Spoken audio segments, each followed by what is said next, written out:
Welcome back to Highly Respected. I'm your host, Scott Greer. We've got another terrific episode for you guys today. So I hope you sit back and enjoy, and you probably should be listening to this on your ride home as you're listening right at 5 p.m. like a true highly respected fan you are. So hopefully you enjoy. A topic today that I'm going to be discussing, and no guest today. We were planning on having a guest, but there's a news topic that's been brought up, and I just have to talk about it. And, the best person to talk about it is just me. So, one of the biggest news events happening in the world right now is everyone's worried about war. Everyone's talking about what's Russia going to do in Ukraine. And so we'll have a little discussion about that, and there's some other topics we'll get to later in the podcast that are maybe not as serious.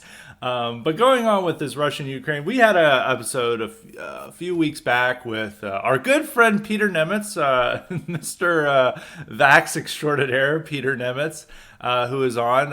If you guys, he had some microphone issues on his side, but I think a lot of you guys got a good angle on what Russia wants and, the nature of Ukrainian nationalism on that. But we're going to build on that and see. A lot has happened in the month or so since that last podcast, so we're going to go over the new events that are happening in Ukraine and what Russia really wants. So, what everyone's talking about, whenever these things happen, like the Russia-Ukraine situation has been going on for 8 years now, and it's always, wars about to break out. I remember when, I first started working at the Daily Caller when Russia occupied Crimea, when actually Maidan succeeded and toppled the government, the Russian allied government in Ukraine, and then Russia occupied Crimea, and then the Russian separatists, pro-Russian separatists, began waging a war against the Ukrainian government. All these things were happening 8 years ago to around early 2014, and now we're early 2022. Same issues still there, same issues, and it doesn't look like it's going to be resolved at any point in time. Now we may wonder, why is Russia deciding that this time is the right time to amp up tensions and to put pressure on Ukraine and the rest of Europe? Well, that's because the rest of Europe has been idiotically dismantling their own energy supply, and they're much more dependent on Russia for their energy supply at this crucial time, probably much more so than at any point. Nord Stream 2 had just been built, a gas pipeline connecting Russia to Germany, and a couple of other things. And so most of Europe, particularly Germany, is very dependent on Russia for its energy supply at this moment. And that makes them less willing to give a shit about Ukraine. And so Russia feels that they can use this opportunity to now put pressure on Ukraine and get concessions from the West. And they also think that Biden is a weak president.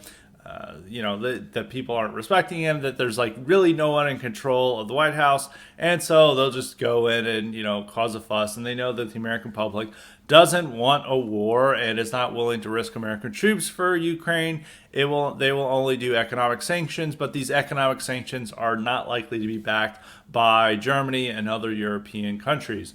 So Russia feels that they have now the time to, make a gamble and to mass troops against the Ukrainian border and see what happens.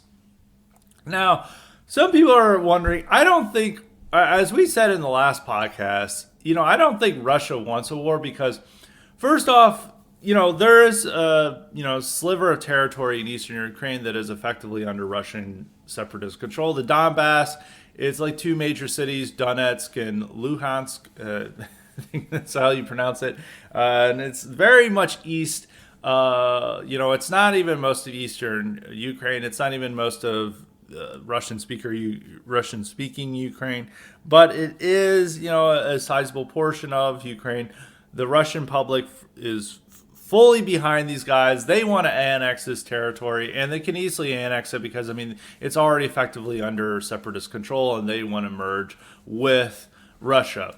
So they could take that over. But, that's small potatoes for what Putin wants. Putin, there's this great clip from this, who was the German head of the Navy, who for some reason was giving a talk in India, and he just went unloaded, decided to forgo diplomatic niceties and all the bullshit from the rest of from the rest of Western officials and decided to get into what Russia wants. And he's like, look, Putin doesn't want just this like territory in Ukraine, this like small part of eastern Ukraine that, he's going to be responsible for. They're going to have to provide social services. As I was talking about in the last podcast with Nemitz, he's going to have to inherit all the social services and infrastructure and all this like burden that comes from Donbass and rebuilding it. And he basically takes away all the Ukrainians who have a positive side of Russia. He takes a large chunk of them away from Ukraine, and now Ukraine is left with all the people who absolutely hate Russia, and that's who's voting and that's who's demanding policy. So it makes Ukraine as a state, he does get this part, he gets Crimea and he gets Donbass, but at the same time, Ukraine becomes an even more hostile power to Russia and even more likely to join NATO because there's no side and there's no political force in Ukraine that is even willing to have a nice relationship with Russia or a friendly relationship with Russia because all of them were in the Donbass or Crimea. So, and now that's all Russian territory. So they don't really have that. And that's what this, admiral was saying. He's like, he doesn't really want this. Really what he wants is respect from the West. Is the West doesn't respect him. They think that they can give NATO membership to Ukraine and Georgia, that they can keep encroaching on his territory, that they can keep financing people like Alexei Navalny and other attempts to overthrow his government and to back color revolutions against his allies in Belarus and elsewhere. And, even I think in what may be happening, that's even what might be happening in Kazakhstan, even though, that situation's a little bit murkier, a little bit unclear what's going on in there from a Western perspective. And so he's, the West is, always trying to dismantle his power, trying to overthrow him and, trying to put hostile powers on his doorstep. And, he's getting sick and tired of this. He wants respect from the West. He wants to be treated like, an equal partner, not just somebody that they're aiming to overthrow, which is what the West is saying. And so this is what the guy was saying. And all otherwise, his speech, he's like, we need Russia to be a counterforce to China, which...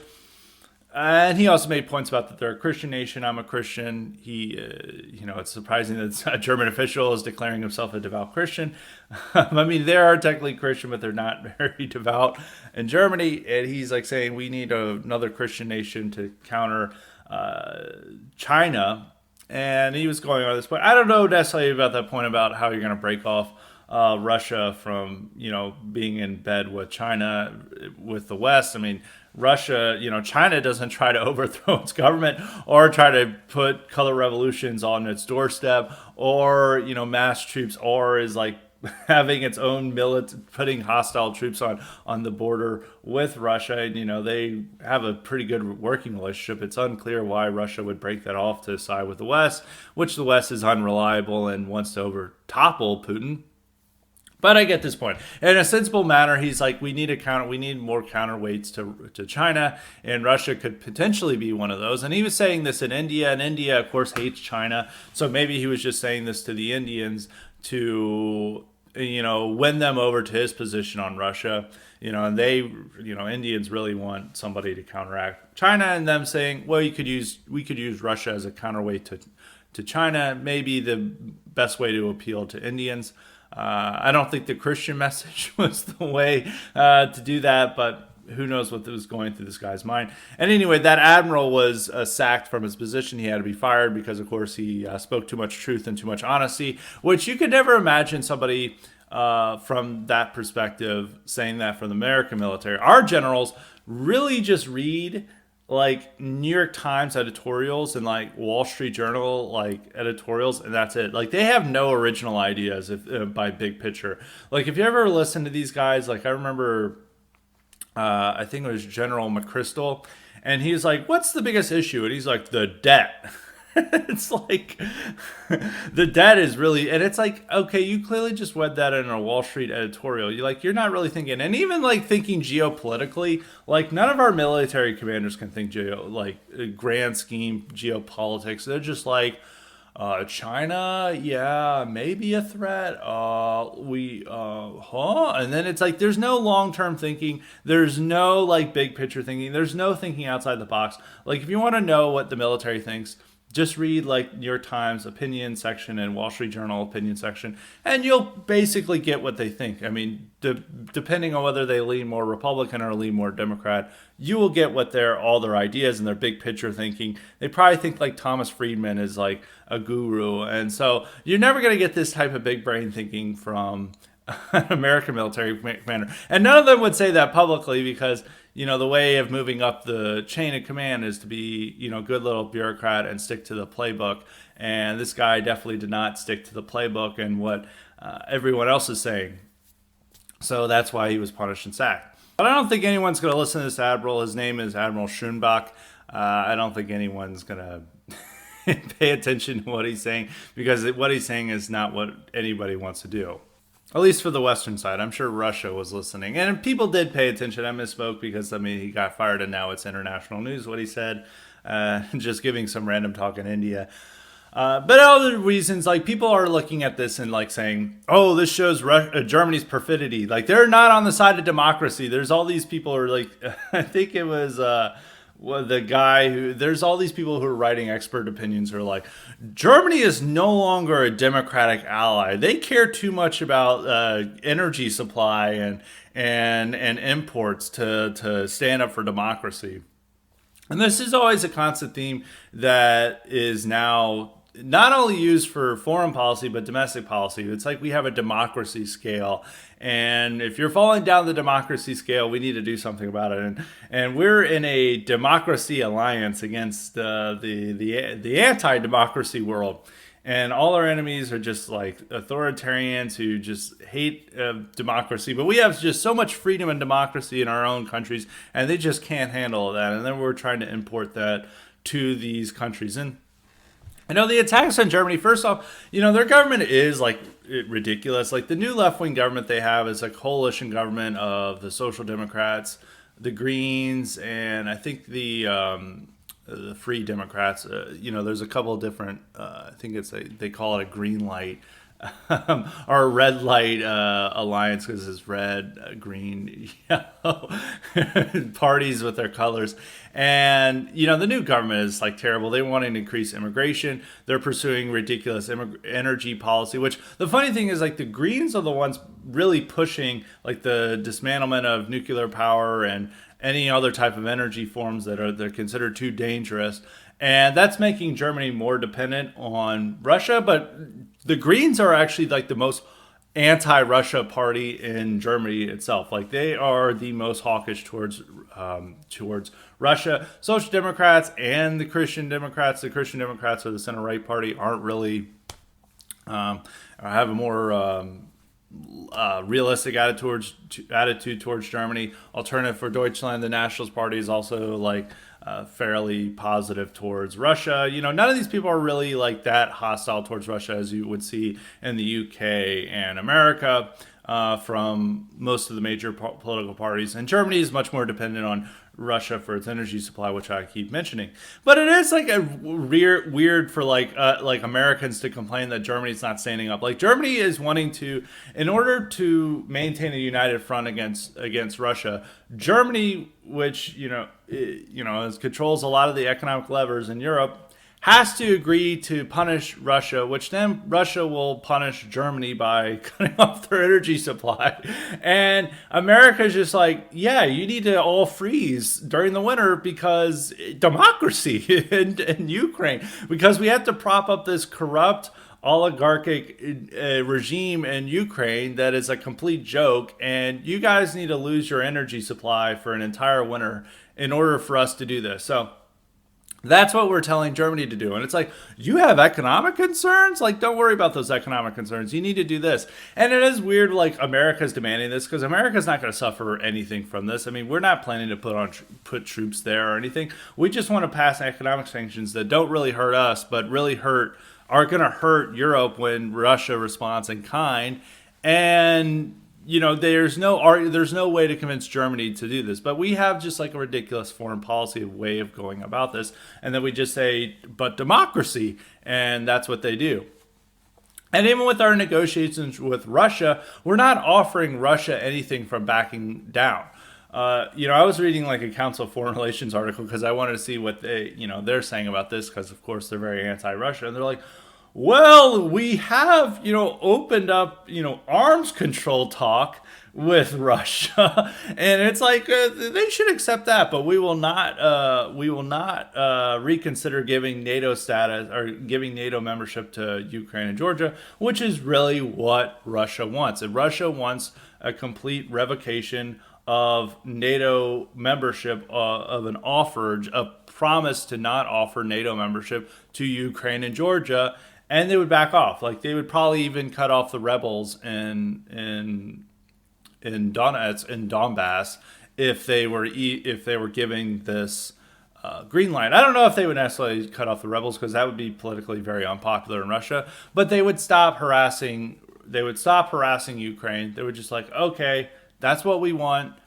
We can now reach out for peace. But America's not going to do that. America's like, no.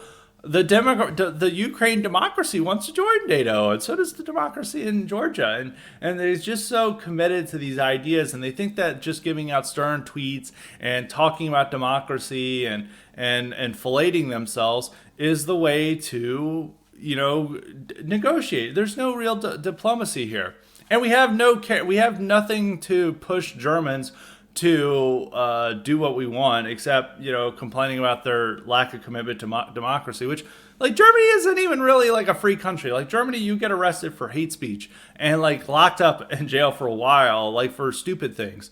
It's also like most of Europe it doesn't even allow you to go, only allows you to go to a grocery store if you're unvaxxed. Like, these are not free countries we're talking about. Really nowhere in the West is really free. Even if you can look at this in America.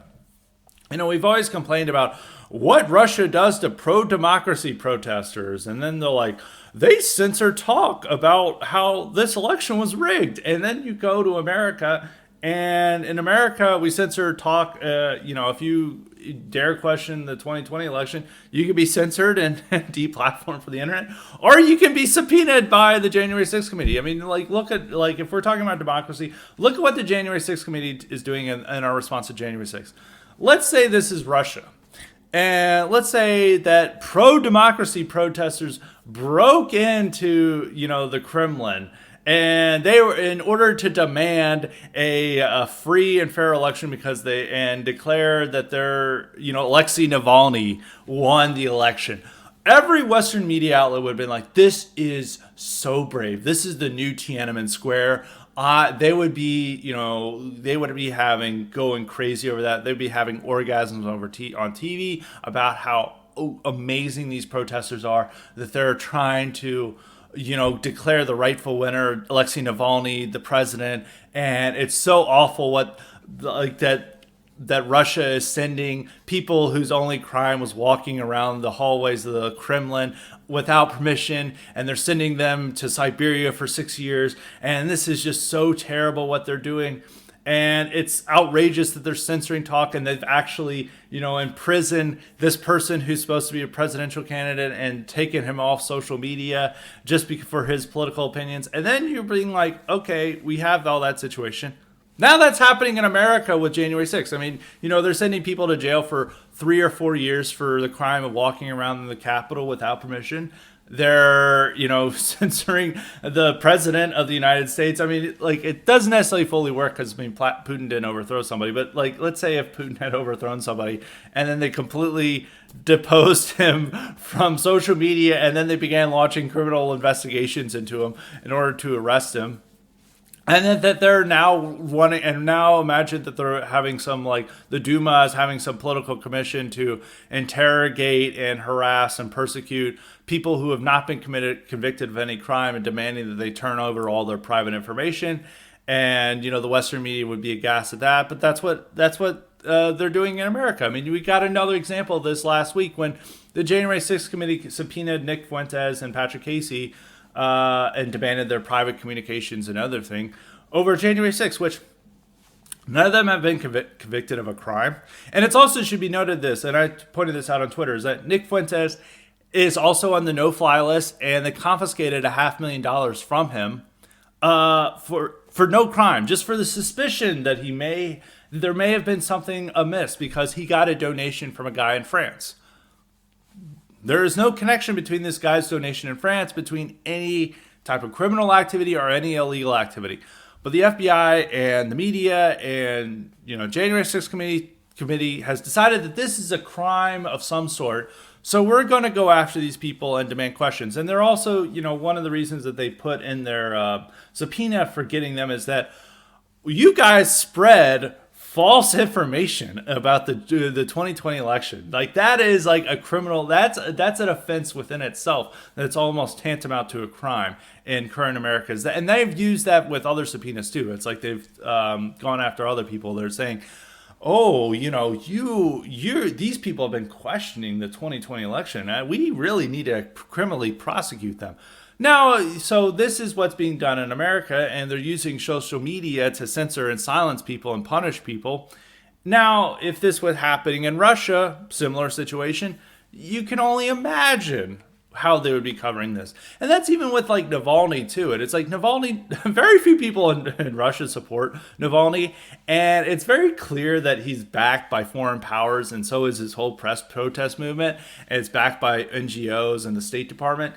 And Russia is like curbing it. Like, maybe they're a little too restrict on freedom. But I would say this, like if Russia was funding and there's like a clear connection between their state intelligence and others and like political movements here, like the American government would crack down on it. They tried to use that against Trump, and then it turned out there was no Russian connection there. But even with a phony Russian connection, they will use that as a justification for cracking down on a political movement or a political candidate or even the president of the United States. Now imagine that when there is a clear connection between Navalny and the Western intelligence and like the American State Department and American NGOs and American government policy, and his like clear mission is to topple Putin on behalf of Western governments. And then he's sent over to like do this stuff, and Russia's just like, oh yeah, we're gonna allow this guy to serve Western interests.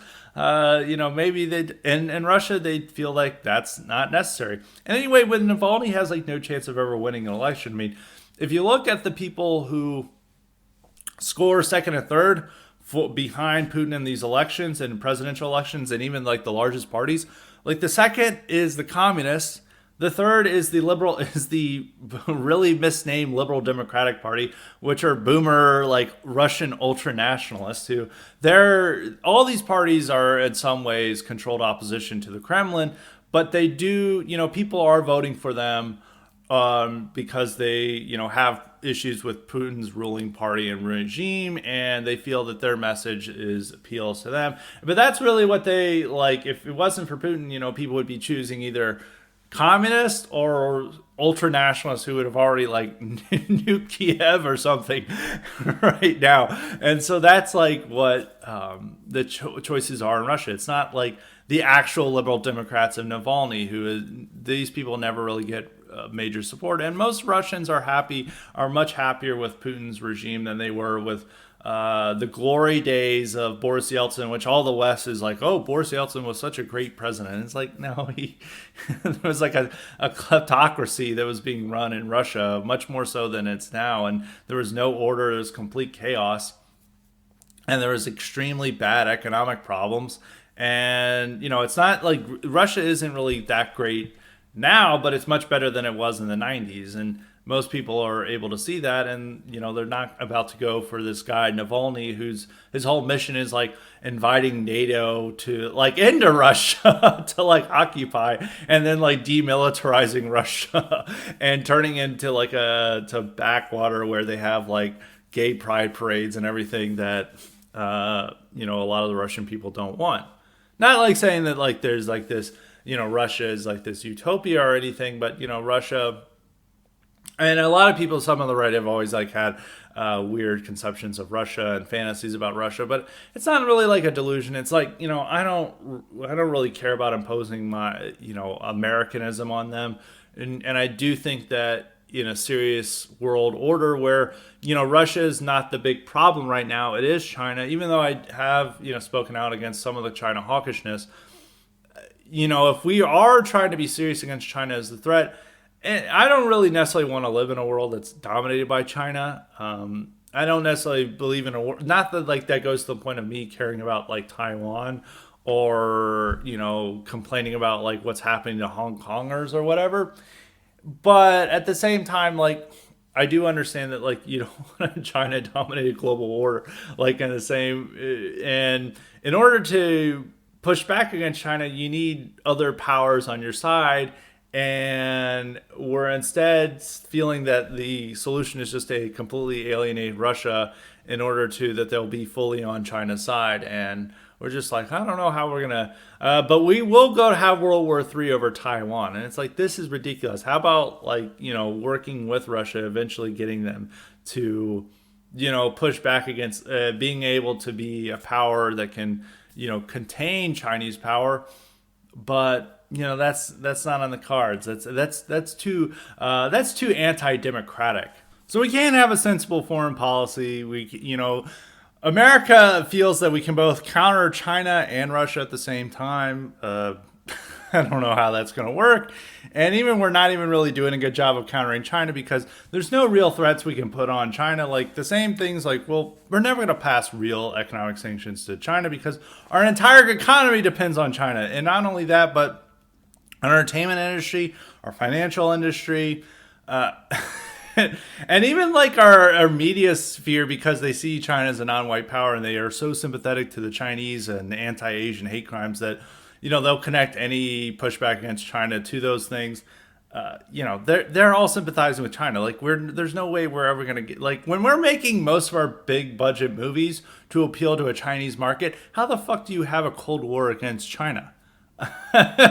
There is no comprehension here, but they're just like, oh yeah, we'll do this on China. And like a lot of our manufacturing bases in China, like this is all a joke.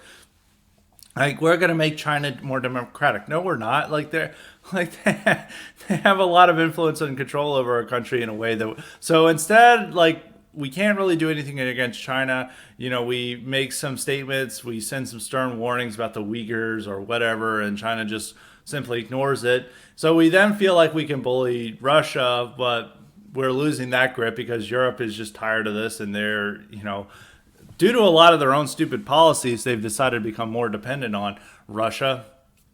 And this is the nature of the thing. But it's not just driven, like some people are saying, like this is entirely driven by libtards in America.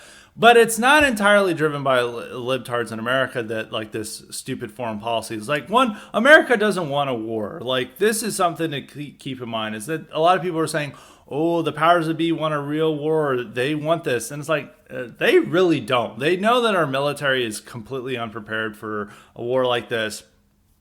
They're suffering from a lot of demoralization and other things that are going on in the military. They do not want a war. They know that's like politically unpopular. They know that the majority of the American public doesn't give a crap about Ukraine. Even you could have seen this last night on Twitter. It's like, everyone during the day was talking about World War III, and then at night, everyone's talking about the NFL. Like this is not, and like if you looked at the trending topics, if you look at what people are talking about, they cared far more about the NFL playoffs than they did about Ukraine, which in this case, that's a good thing. And they're not going to be convinced like, hey, we need a large mass mobilization to fight over Ukraine. Like nobody's going to be into that. And Putin knows this, that Biden doesn't want to risk war. And even with this news that he's going to deploy troops, that he's going to deploy more troops to Poland and the Baltic, they're not going to deploy troops to Ukraine. They know that's like too much. And he's just going to send this as like a negotiating tactic to look like strong, but he's not actually going to send troops to Ukraine. And so they're not going to risk war. But the people who want America to go to war the most with this, there are some foreign policy hawks within the blob, but a lot of this is due to Eastern Europe. A lot of this is due to Poland and the Baltic countries who feel that if they allow the West to invade Russia, or they let me rephrase it, they allow Russia to invade Ukraine, that then the West will allow Russia to invade the Baltic states and Poland, which I don't think Russia's ever going to invade Poland anytime soon. And even with the Baltic states, it's going to be very difficult because literally nobody wants Russia there, and they have a Russian population in those countries, but everyone hates them. And they're also very, most of these governments are right-wing nationalists in orientation, and they are fervently the most begging for a stronger NATO, a stronger response to Russia, and refusing that there be any compromises to Ukraine territory or any concessions in the regard of not allowing Ukraine to join NATO or Georgia to join NATO. And so this is a lot what's driving this. This is also why NATO, NATO is really stupid. It's really not in America's interest to keep doing this. We basically pay for Europe's defense, and then we have these little tiny states that demand that we do all these things and for their own sake. And it's one of these things like Poland. Poland is probably, a lot of people are like, Poland's strong. Poland is this great counterweight to the globalist order. And it's Poland is the most dependent on U.S.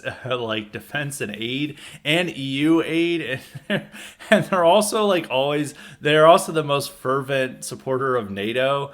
And really, what NATO does is it allows Europe to have free defense and not pay for it. And this is also, I was making this point on Twitter, and then some people were like, "That's not true." It's Germany doesn't want to pay for its own defense, and people are like, "Well, that's due to World War II." And it's even if we said, "Hey, we're leaving," Germany would not want to pay for its own defense.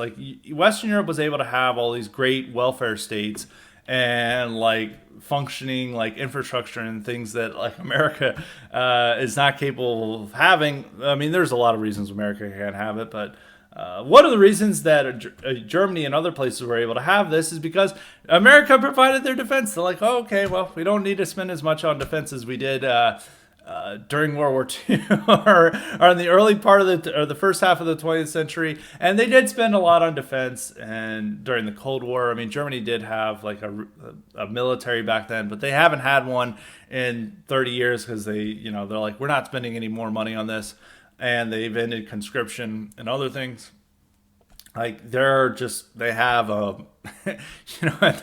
then they've also done they have way more ideological indoctrination in the German military than even they do in America's. And so they're not going to spend that much on a military. And even if we left, they're just not going to spend. So NATO provides, and America provides free defense for these people. And Poland and the Baltic states are eternally terrified of Russia coming in and invading them. Not without reason, but it's also some of these things are just not our problem. And a lot of these countries need to figure out these things on their own without calling America to its aid. And all these people complain about America, Poland and others complain about American cultural influence and other things, but it's and then these people keep begging for American troops. It's well, how about you connect this? It's if you're worried about globalist dictates, then maybe you should wonder, maybe we shouldn't be calling these troops to come to our rescue anytime that Russia may have a tank near the Ukrainian border. How about you worry about your own issues? How about you figure this out on your own? Eastern Europe, figure out something with Russia. Maybe they form their own common defense front. Maybe they, reach a middle ground with Russia or something. That's what they should do. They should stop trying to beg us for, defense and to come to their aid. Figure it out on their own. It's your own problem. And it's the funniest things with Ukraine. Ukraine's responses are unnerving. I have have some sympathy for Ukrainian nationals. They're caught in a difficult situation, but their government I have zero sympathy with. Zelensky, who's a literal comedian. He's 5'5". He shouldn't even be president. The fact that he's a president of a nation speaks to how much of a joke Ukraine is. And he's over here claiming he's a president of a great power, and he's giving orders and demands to the American president and American political order about how, like, you need to do stuff with Ukraine. And he's even like making things like, oh, Ukraine is going to respond in kind to Western Europe and to Russia for their aggressions. It's like, what the hell are you going to do? Like, and even what the West is expecting them to do is, like, most of the military hardware we're giving them, it's designed for a guerrilla war. It's not designed for a conventional war. Like, it's designed for, like, okay, you're probably going to get destroyed in a conventional war, but we're giving you all these weapons so you operate in a guerrilla war against Russia. Good luck. And I don't even think Ukrainians are going to do that. Like, somebody made this point, is like, Ukrainians don't want a guerrilla war. Like, they're all like going to be janitors in Poland. And they're mainly guest workers throughout Eastern Europe and some other parts of Europe. They're not about to like give up like the money they're making like west of Ukraine to, live in the woods for years to fight Russians, to fight and die against Russia. I don't think they're not like Afghans. Like, Ukrainians are not like Afghans. I mean, I would say this, they're probably made of tougher stuff than the average American. And, in this situation, but I think they would just like come to terms with it. But I don't even think Russia is going to have that full on invasion that, we're sending supplies over for in that case. So when looking at who's driving this policy, some of it's the idiotic foreign policy blob of Washington, D.C., which always views Russia as the eternal enemy, always thinks that Russia is up to no good and that they must do something about this. And war is just a small cost to preserve American power against Russia. And a lot of these people in the foreign policy blob aren't that concerned about China. And some of them may be getting money from China, but they just don't care about it. And then the other part is these Eastern European, Central European countries that are worried that Russia will invade them, and that America gives any concessions on Ukraine, that threatens their security. And so they insist on America coming to their aid and showing force and not giving any ground to Russia over this matter. So my predictions on this, I don't think Putin wants to invade. Like, Putin is just doing this as a negotiating tactic. It would be very politically popular for him to just annex the Donbass, but it also takes away a negotiating card, I think, against Ukraine, and then it makes Ukraine an even more hostile country to Russia, more eager for NATO membership. And I think it also, without any negotiations, it would also make NATO more eager to give Ukraine NATO status. So I don't know if that's necessarily what he wants to do. I think he's trying to weigh his options. If he did a full-bore invasion of Ukraine, I don't know how he can justify that. Like, you need like some type of justification for it to go into Ukraine. I don't think he wouldn't annex all of Ukraine. I don't know what he would even do in that situation, because I mean that's a lot of money to occupy Ukraine, and Germany would probably have to agree to some sanctions if they had like a full bore like occupation and invasion of Ukraine. So I don't know what he's necessarily going to do. I mean, they're trying. It looked like in December that they were going to reach some agreement that they're like, look, we're going to essentially allow Donbass to rule itself, like in Russia can, not necessarily being a part of Russia, but it would be, autonomous region in Ukraine, and Russia would have, be able to have more influence over it. And they were talking about that, but Ukraine is like, no.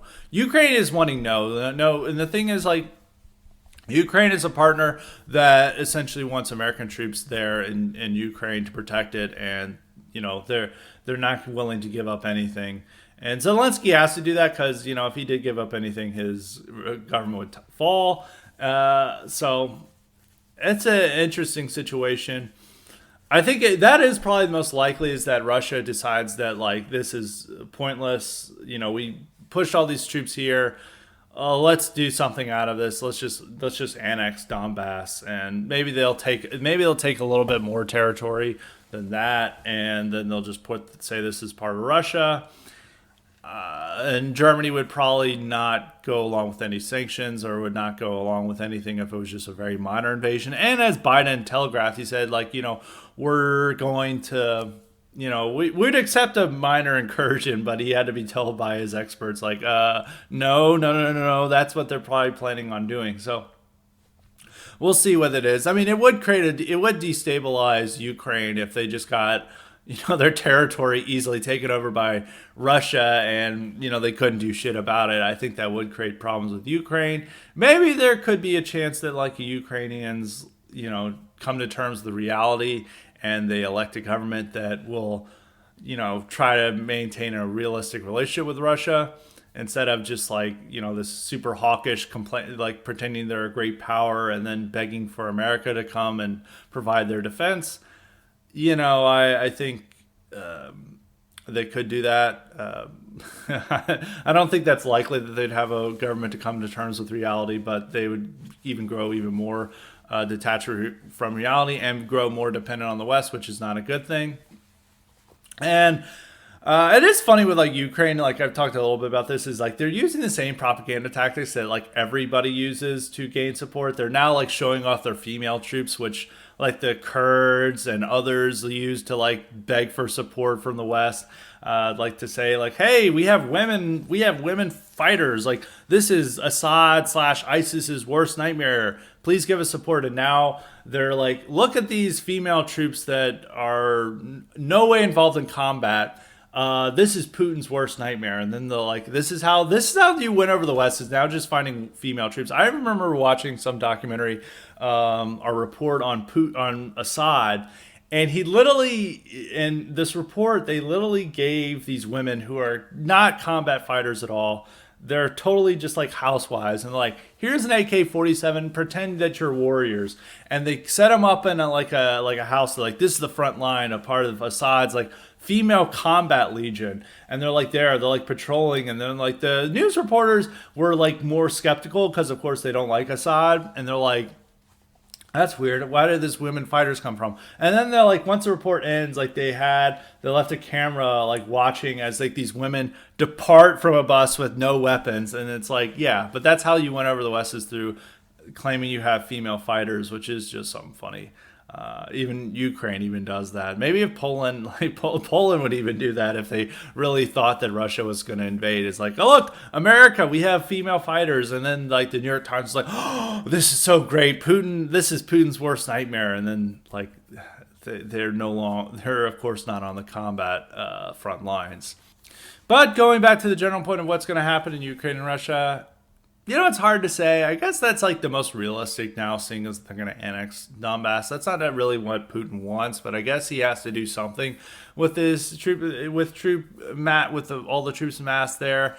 And, the West is not going to give him anything. So, and it looks like, Germany would probably give the concessions that they want, but, America doesn't want to listen to Germany. So that looks like the most likely scenario right now, but we'll have to see. I mean, things could change in next week. I mean, next week it could be a completely different scenario that happens, or they could have just invaded Ukraine by that time. So we'll keep an eye on that. But going on in a similar topic, I made this point earlier in the podcast about how, the threat to democracy is used to support our foreign policy and our domestic policy. And I want to continue on that domestic policy, because what we're seeing now is not only are they doing this like Russia threat to democracy, and this is why we have to do this, and they use this against Hungary, and they're like, Hungary is a threat to democracy because the president wins a majority of the vote, and then he is opposed to mass immigration and gay rights and gay right parades or whatever.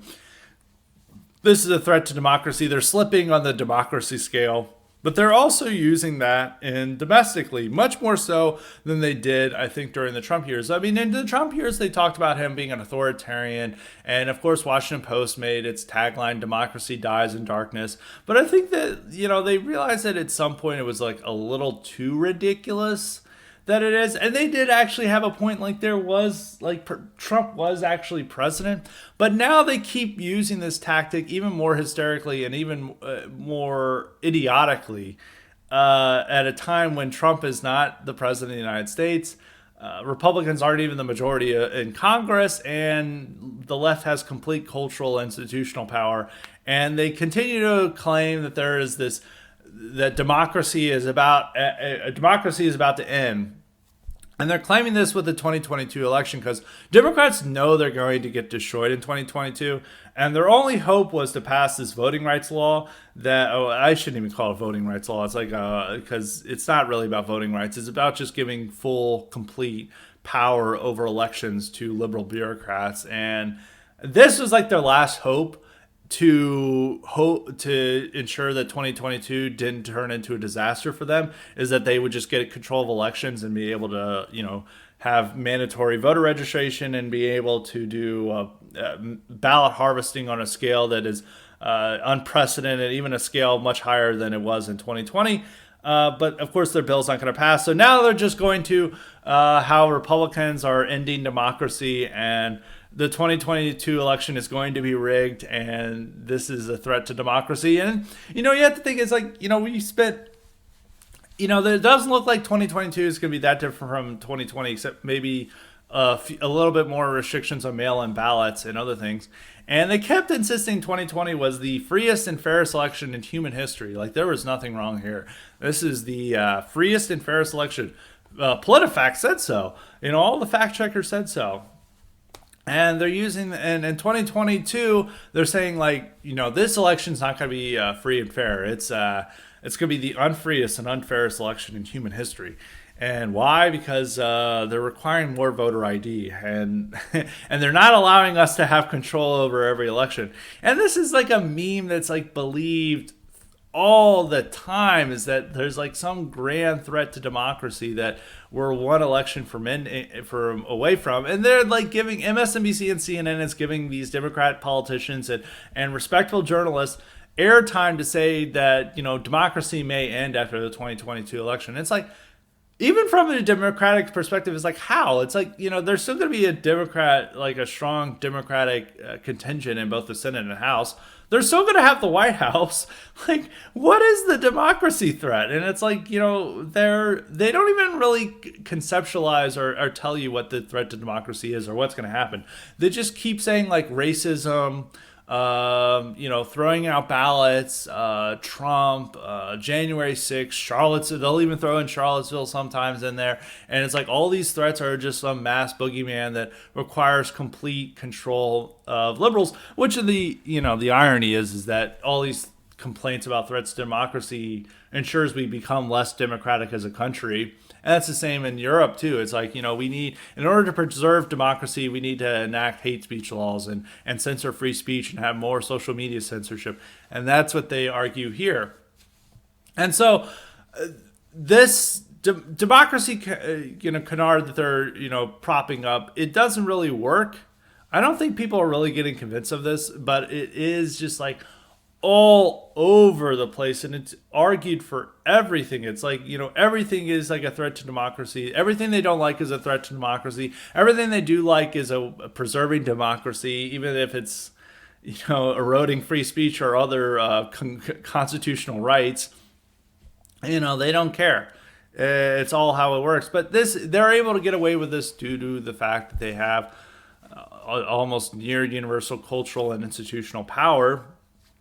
And, this is what happens with the right to doing this. But the voter rights bills that the GOP, the actual voter reform bills or election reform bills that the GOP is passing are very necessary. It is going to help. I mean, even when people thought that, Virginia was so rigged with their election rules and regulations that they still, Virginia, Republicans still won in 2021 last year when all these people were like saying, oh, Youngkin has no chance, and he won by almost 2%.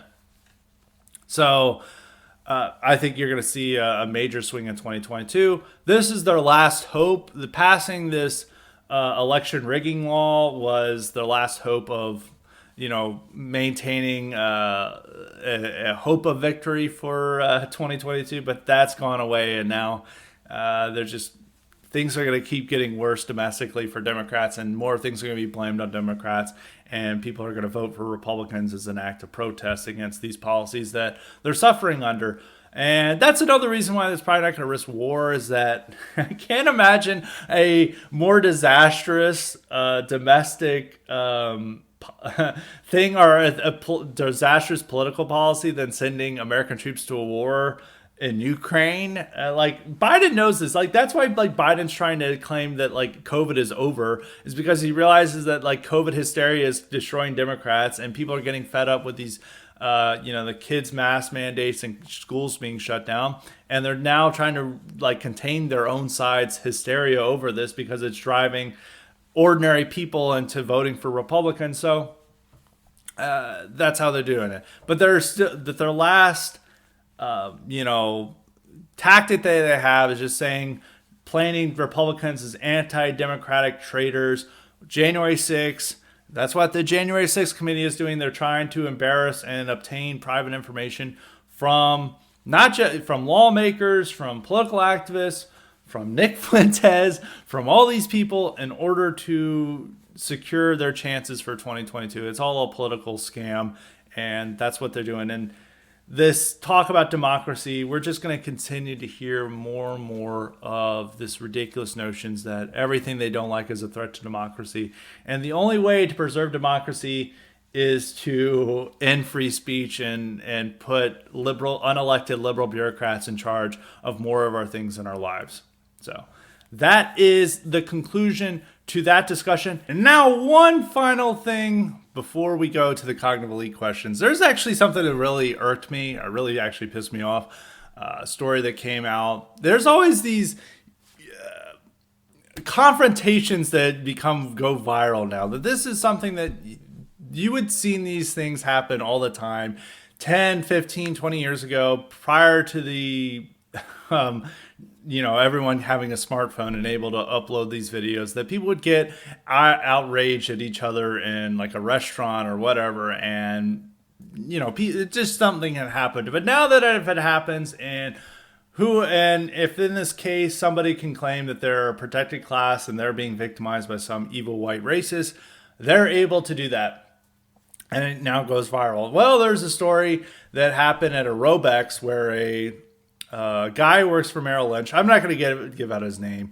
We don't want to give him dox him too much. And also, I think it's a very Italian name. It's like Ione or something. And this guy, he's actually one of the top financial analysts in his state.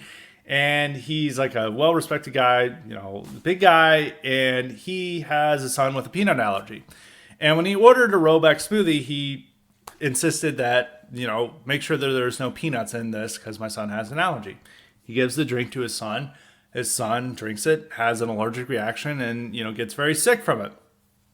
Dad, clearly outraged, goes up to the counter. And now we have to admit that this is a clip that we only get a small part of. And this clip went viral on social media. He goes up to the staff. We're not sure how angry he was at the beginning, but we can already see at this clip he's like angry. And these staffers, they're all like trash, like American goblins or whatever. I don't even know what, some of them are Hispanic, some of them are whatever, or some unknown origin. And they're all there. And like from the clip, we can see they're already talking condescendingly to him. They're like, we don't know who made your drink. We already told you that. And it's like they clearly know who made the drink. They just don't want to own up to it. And this guy is getting furious because, he's like seeing these stupid retail workers like condescend to him when, his son just had a serious allergic reaction to their stupidity and incompetence. And instead, they're talking down to him like he's an idiot. And this guy gets like heated and he's like, "Did you make it?" He starts screaming at him. And these women start automatically, once he raises his voice, start cussing him out and yelling at him. One of them, like in his rage at them screaming at him, he throws the drink at him. And they start getting mad and there's like cussing him out. And there's like one woman who's like, first off, that's also another thing that's like revealing in this situation is that women like have no concept of like men or anyone using physical violence against them. So they feel that they can just scream at people and chew them out in a way that if a man was doing it, he would be expecting that person to beat the shit out of him or to attack him. And these women are not doing that. And they're just like yelling at this guy and screaming at him and insulting him and saying all these terrible things to him in a way that if it was a man doing it, it was like essentially challenging him to a fight. But when this man then gets like yells at him back, they're like yelling and like defiant, and they're like, call the cops. And then they're like, I'll beat the shit out of you. Oh, come here. Like, let me at him. And then they're like, oh, please call the cops. Please call. So they're alternate between like what like media wants women as, that they've been watching too much Wonder Woman, that they can take on this guy who's much bigger than them. And he's like, probably was an athlete when he was like in high school or college. Looks like he was probably played football. And they think that these like tiny women can take him on, and they're yelling at him in that way. But when then he shows like any type of threat that like, oh, he may do something, they're like, please call the cops. We're under threat. Oh my God, we're under threat. And then they go immediately back into yelling at him, like screaming at him, like he's there and like, I'm going to whip the shit out of you. And then like, you're clearly not doing that because you're running behind the counter and demanding someone call the cops on this guy. And at one point he calls the woman an immigrant, and that's what really sets them off. They like get really upset that he would even dare say that, immigrant. And so in this scenario, of course, it was captured on video. It went viral. This guy's got fired from Merrill Lynch, and he's even been arrested, charged with what? I don't know, defying POC retail workers. And you're looking at this clip, and you know, there's so many things that are like to take away from this. Like I already went over like the like delusional nature of most women, that they feel that they can just like cuss and like scream and like threaten violence against people, and that there's no idea that like, oh, something bad might happen to them because they've probably watched too many movies and TV shows where they just like a tiny woman beats the crap out of like 20 men just without breaking a sweat. And so they think that they can do this now, and society encourages them to like cuss out and be rude to people, as that's just what their God-given right, I guess, to do so. And also you have to remember is that this woman's cussing out this dude for her own incompetence and like making the guy sick, the guy's kid sick. And it's also showing that like you can't confront anyone in public anymore, especially if you're white, because they're going to record it. And no matter what reasoning you give, or no matter how justified you are in doing this, like they will be against you. Like I have to think back to this clip I talked about last year where this woman in Richmond, who was like clearly like not a conservative by any standard, like she had dyed hair, looked like she probably gone to Antifa riots and stuff in the area, and some black guy knocked her out. And there was no context given for this clip. It was just shown that like white woman, she like kind of slapped the guy or pushed him, and then this black guy who's like huge, like punches her in the face and knocks her out. And pretty much all social media was on the side of the black guy, because they said like, oh, Karen gets to learn a lesson that she can't do this to a brother. And then the whole store was like laughing at her and hooping and hollering over it. And then they finally clips emerged of what really happened, and the black guy had smacked her ass, and she of course was not happy with that, and I think she had like thrown a drink on him or something, because she was like, "How dare you?" Once again, a woman not realizing that hey, a guy might respond in kind to provocations, but also in this scenario, she was justified in feeling that this man had violated her in some way. But then the fact that black guy smacked her down, like still people supported it. And so in the case in this scenario too, it's like the guy had a reason to be angry with his staff, is that they're like lazy and incompetent, and they like made his kid really sick because they didn't listen to basic orders, and they're condescending to him and acting like, oh, no big problem. We don't know who made it. They absolutely know who made it. They can look at the order and figure out who made it, and they're just like talking down to him, and the guy gets like furious that this guy who's like a successful worker, good member of his community, looking out for his kid, is being treated like he's a dog by these stupid retail workers, and he flips out. But you can't have any confrontation anymore if you're white, because they're going to film it and they're just going to claim that you said the N-word or you did something terrible, or even in this scenario you just said immigrant, and that's not a slur, and apparently they are immigrants, so it's like he's saying something accurate. So you just can't have any public confrontation with them.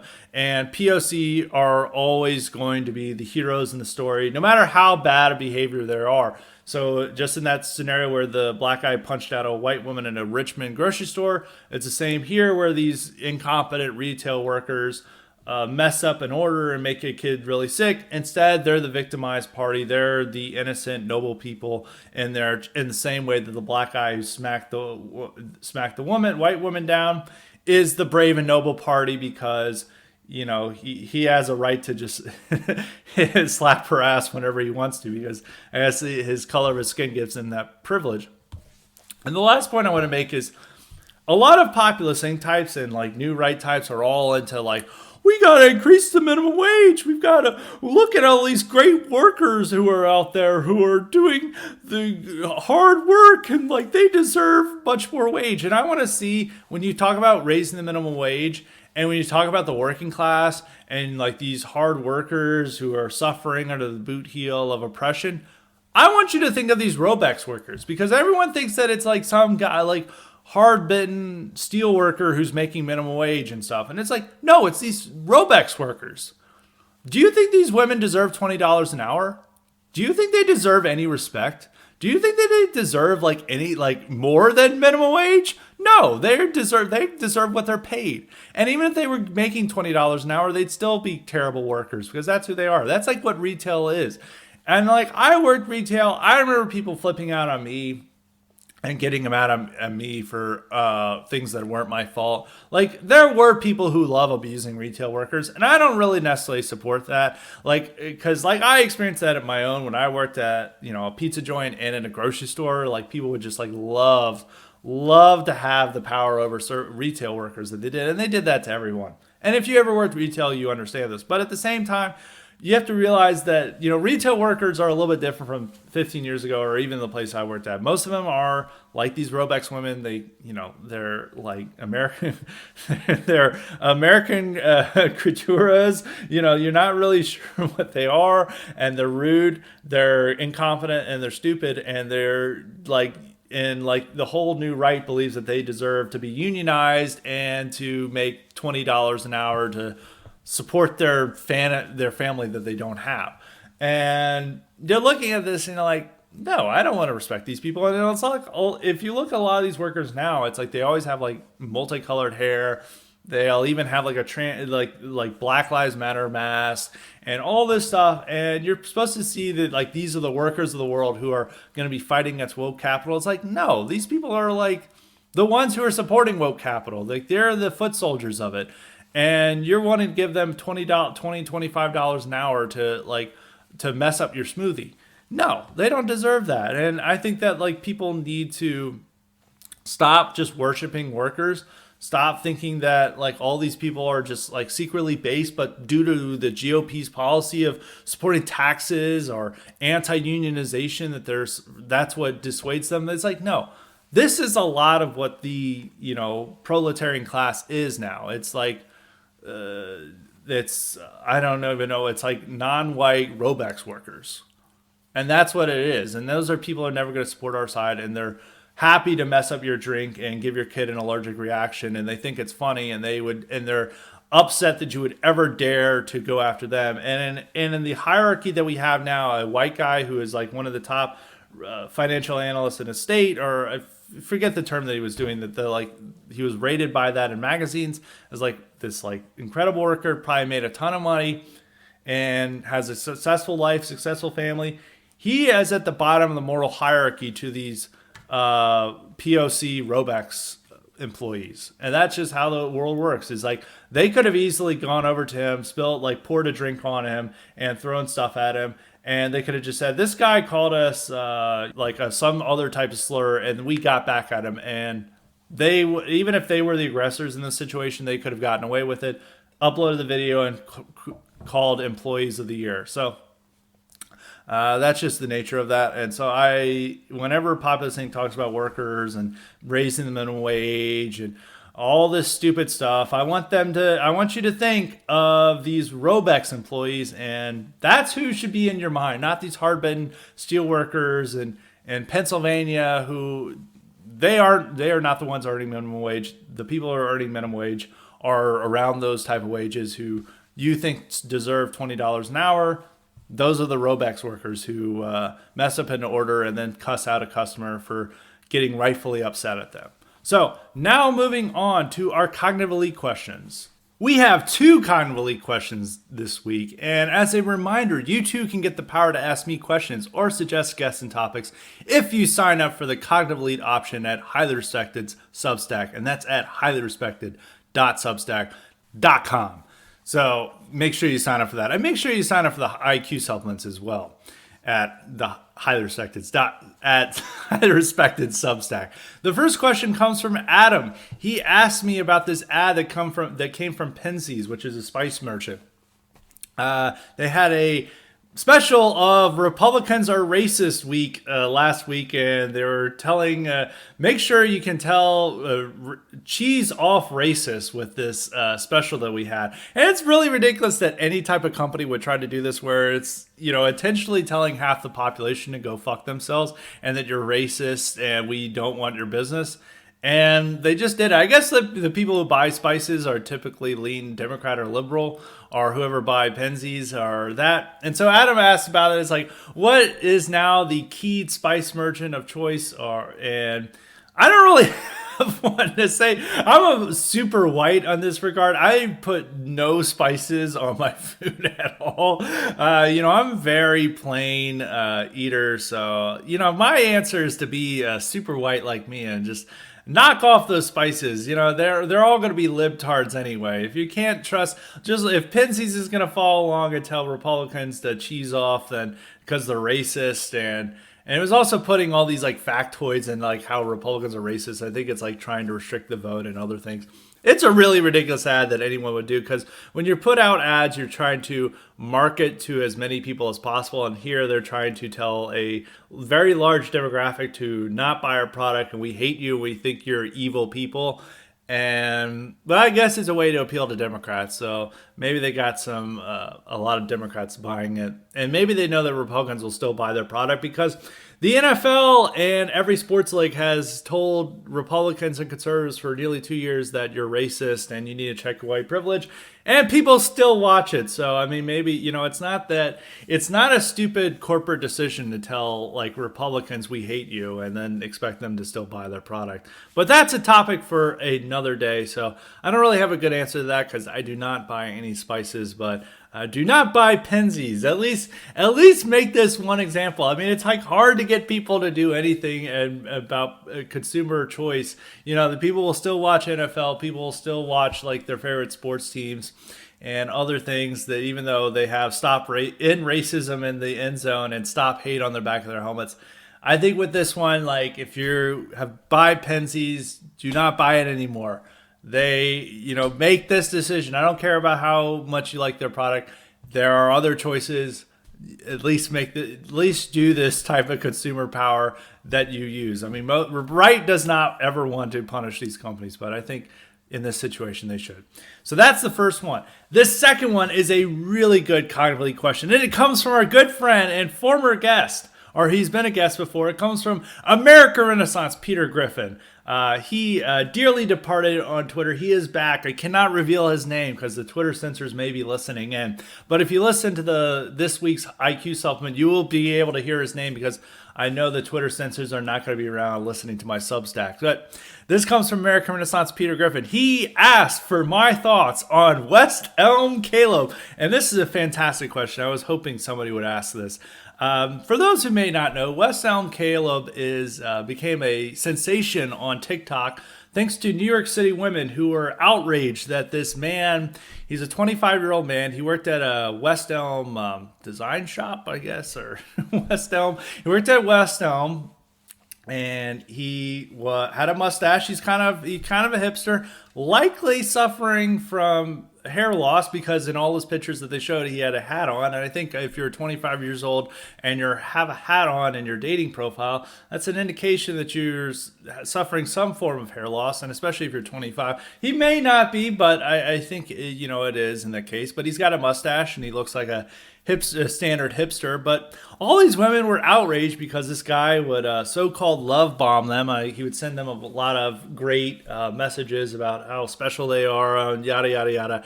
And these women then would say he would ghost them. He would ghost them after sleeping with them, or after one date, or even before the date. When they're setting up, he would ghost them. And all these women were outraged by this. And the main one was this like rather really bizarre looking woman who also had a hairline problem herself, even though she's a woman. Just a strange face, and she appeared to have no boobs whatsoever. And she's like, yelling about this guy. And she's like, the audacity of a straight white male with a mustache. The audacity. And this message reached millions of women all over the country. And they all joined in the pity party over a guy ghosting them. And there was other women who joined in, and then other cities tried to find their West Elm Caleb and this stuff. And, this whole scenario is ridiculous in many regards, but it does show like the absurd standards that women have. Because like you have to realize like women ghost way more than men do, because women get far more matches than men do. They are picking and choosing. So they like a woman probably ghosts at least a decent, an attractive woman probably ghosts at least like 3 who's like single and is on dating apps, probably ghosts at least 3 men per week, if not more. And, they all do that. And they'll do it like, and I know girls who do that even with like relationships they have. It's like, they all do this. So like the fact that like one guy that they're into would do that is like a national crime that is like deserving of the death penalty. And so they were doxing this guy and going after him for the sin of ghosting them. And so like some people were getting into the mentions here of like saying like this guy's a cat and a loud we really need this is really the type of male behavior we need to go after. And there was like conservatives who were giving bad takes about saying like, this is what all these great noble women have to deal with on the dating market, is that guys will break their hearts and not take them out on a date. And it's like just like complete lack of awareness of what the dating market is like right now for women. But it's also these standards. If like women go so much that if it ever happens to them, they literally think it's a crime that is deserving of punishment. And and all these women also have their own audacities. Like some of these women are not, like some of these women who are complaining about West Elm Caleb are not that attractive themselves. Like the main one is such an odd looking person. Just even some of the photos that people like unearthed was like almost like gross of like the way she looked. And so the real audacity is the audacity of the straight white female to think that every guy should worship her. And that like daring to ghost them is worthy of a viral TikTok video. It's just like insane. And I think West Elm Caleb is a hero. I think that he is, these women have way too high of egos, and they think they value themselves way overpriced. Like we are suffering from female overinflation here. What we're seeing with this scenario, and you can see this with some of these women. And this guy, he simply, brings them down to reality, and he's just doing his own thing. He's living his life in New York City as West Elm Caleb to the best of his ability. He's got his mustache on and he's doing his thing. And so I think he's a hero. I think he's doing, what's necessary for women. If they, they complain about these dating apps, it's like this guy is actually doing what the average woman does on a dating app. And he's like got a mustache, and he's probably, and he may be suffering from some form of Norwood stage, and he's able to do what the average woman does, and women can't believe that any man would be able to get away with this. So that's my thoughts on West Elm Caleb, but in the general perspective on and this goes back to like conservative dating, because this is what conservatives were reacting to it. Like liberal women were realizing that it like getting mad and stuff, but then they're like the women in these TikToks are taking it too far. Other liberal journalists were just seeing it as like a massive joke and making jokes about it, but conservatives were taking it as like a serious thing about like how bad the dating market is, and they're like, okay, men and women, it's time to stop dating around, and it's time to settle down and man up and marry. And there was all these people making these takes about this case, when it's really, the guiltier party here is the women in the scenario, not the man. The man is simply just doing what every woman does on dating apps, and they're so pissed off at him for doing that they like made him trend on social media.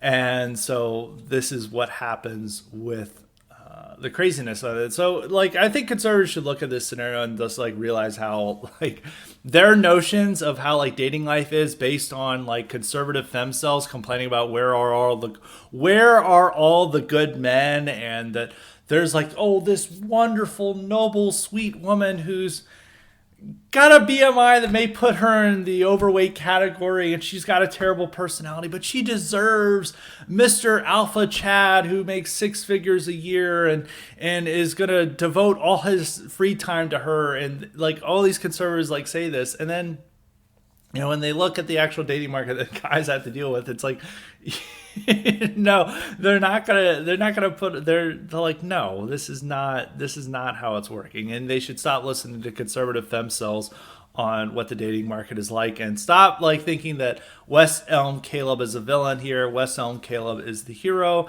And yeah, you could say like, yeah, people need to settle down and marry. Of course people need to settle down and marry, but it's like, it's not dating apps that are causing the problem.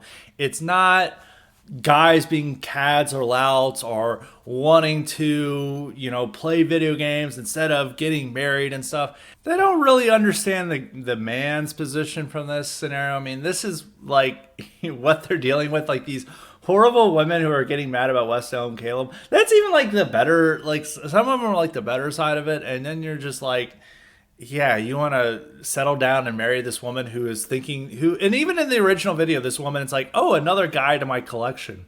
She herself was like racking up men and then she's like so upset that one man would try to go out of her collection, would ghost her. And this is like the pure and chaste women that, you know, all these men are supposed to stop playing video games and devote all their free time to making happy. And it's like, guys are just like, no, we're not going to do that. We're gonna keep playing video games instead. I don't even think most men are even doing that with like video games. I think they just realize that a commitment comes with a price, you know, and that they see what a lot of their divorces are like if they get married and stuff, and they lose everything, and there's a lot of other issues that they have to deal with, and so most men are just enjoying their freedom that they have, and society doesn't really offer them a lot of rewards to give up the freedom that they have for being single. I mean, Bronze Age Pervert has made some points about that. It's like, you know, when in old society you would have the authority and respect of being a patriarch by being like a husband and father. You would have that authority and respect, but now you don't get any authority and no respect. And then, you know, your wife can just one day decide like, oh, I'm done. I'm taking half your wealth. I'm taking the house and the kids, and there you go. And then conservatives are like, yeah, let's do this. And conservatives are just like, let's go. You got to accept that. And, you know, they're embracing like being a good ex-husband is a true sign of masculinity, or being a great stepfather is like the peak masculinity. So a lot of guys that just like prefer the freedom, and I don't think society is making them consider like, you know, getting them down. And when you look at the women that are like, that conservatives are claiming are these chaste, pure little angels, you know, they're like the woman who's initially made the West Elm Caleb videos, like these narcissistic women with weird features who are so obsessed with their own ego that they would make a viral TikTok video denouncing the one man who's ever ghosted her. So that's my thoughts on West Elm Caleb. I think he's a hero. I think he deserves support, and I don't think he should be doxxed or harassed. So those are my final thoughts for today's Highly Respected. We're going to have a great IQ supplement later this week, so be on the lookout for it. I think I'm going to post it Wednesday rather than Thursday. May change my mind on that, but I think I'm going to do Wednesday. So until next time, stay respected.